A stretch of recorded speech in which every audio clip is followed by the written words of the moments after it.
ఈ వ్యవస్థలో మార్పు రావాలి, అందరికీ సమాన అవకాశాలు రావాలన్నటువంటి సమసమాజ మానవతావాదులకు మధ్య జరుగుతున్నటువంటి ఒక ఎన్నికల యుద్ధం. ఇవాళ జగన్మోహన్ రెడ్డి గారు ఈ అసమాజ సమాజాన్ని ప్రక్షాళన చేయాలని, అవినీతితో కూడుకున్నటువంటి రాజకీయాలకు చర్మగీతం పాడాలని, అసమర్థ పరిపాలన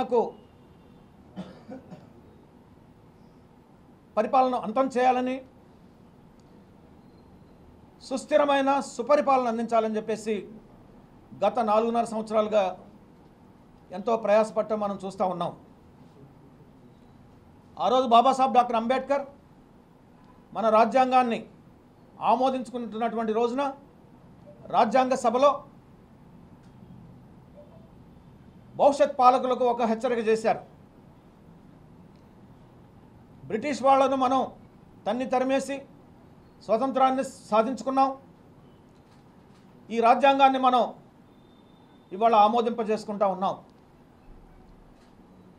ఈ స్వతంత్రం ద్వారా, ఈ రాజ్యాంగం ద్వారా రాజకీయ సమానత్వాన్ని సాధించాం. ఒక మనిషి, ఒక ఓటు, ఒక విలువ అనేది సాధించాం. అయితే సామాజిక ఆర్థిక రంగాల్లో, విద్యా రంగంలో, ఇంకా అనేక రంగాల్లో అసమానతలు కనిపిస్తూ ఉన్నాయి. ఈ అసమానతలు కనుక ఈ విధంగా కొనసాగితే గుర్తుంచుకోండి, ఈ అసమానతల వల్ల, ఈ దోపిడీ దౌర్జన్యం వల్ల ఏ అణగారిన ప్రజలు బాధపడుతున్నారో, ఇబ్బందులు పడుతున్నారో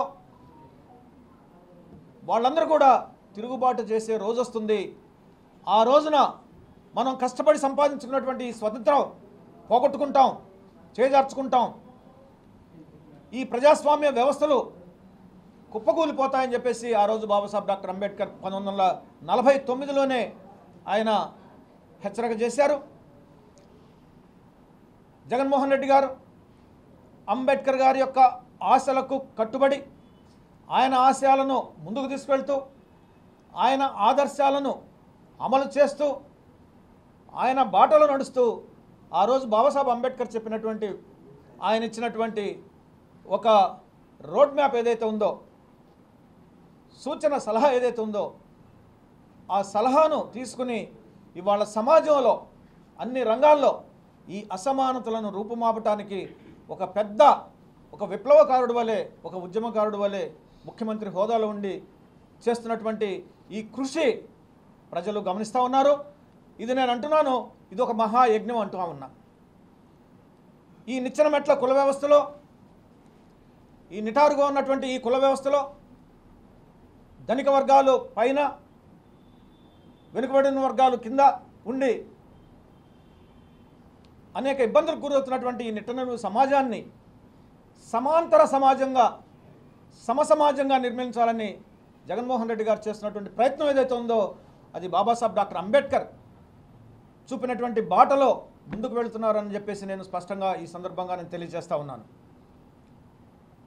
మిత్రులారా, 120 సంక్షేమ పథకాల ద్వారా అక్షరాల 2,55,000 కోట్ల రూపాయల నిధుల్ని నేరుగా లబ్ధిదారుల ఖాతాకు ఈరోజు వెళ్తున్నాయంటే, దళారుల ప్రమేయం లేకుండా, అవినీతికి తావు లేకుండా, మధ్యవర్తుల ప్రమేయం లేకుండా నేరుగా లబ్ధిదారుల ఖాతాకి 2,55,000 కోట్ల రూపాయల నిధులు వారికి సంక్షేమ పథకాల ద్వారా అందుతున్నాయంటే ఇది ఒక చరిత్ర కాదా భారతదేశ రాజకీయాల్లో అని చెప్పేసి నేను అడుగుతా ఉన్నాను. ఈ ప్రతిపక్షాలు ఎవరైతే ఉన్నారో, అది టీడీపీ కానీ, జనసేన కానీ, ఇతర పార్టీలు ఏవైతే ఉన్నాయో వాళ్ళని నేను సూటిగా ప్రశ్నిస్తూ ఉన్నాను. ఇంత పెద్ద ఎత్తున పేద ప్రజలకు వాళ్ళ జీవితాలు బాగుపడాలని, ఆర్థికంగా నిలబడాలని, ఆర్థిక స్వావలంబన సాధించాలని, ఇతరుల మీద ఆధారపడకుండా స్వతంత్రంగా నిలబడి సమాజంలో గర్వంగా తలెత్తుకుని తిరగాలి, ఆర్థికంగా పరిపుష్టి చెందాలని చెప్పేసి ఈరోజు జగన్మోహన్ రెడ్డి గారు చేస్తున్నటువంటి ఈ ప్రయత్నం ఏదైతే ఉందో దీన్ని మీద కాదంటారా? ఇది తప్పని కానీ ఇది మంచి పద్ధతి కాదని కానీ చెప్పే ధైర్యం ప్రజలకు చెప్పే ధైర్యం మీకు ఉందా అని చెప్పేసి నేను ఈ సందర్భంగా సవాల్ చేస్తూ ఉన్నాను. ఈ విషయంలో, ఈ సంక్షేమ పథకాల అమలు విషయంలో బహిరంగ చర్చకు మీరు సిద్ధమేనా అని చెప్పేసి నేను వాళ్ళని ప్రశ్నిస్తూ ఉన్నా, సవాల్ చేస్తూ ఉన్నాను.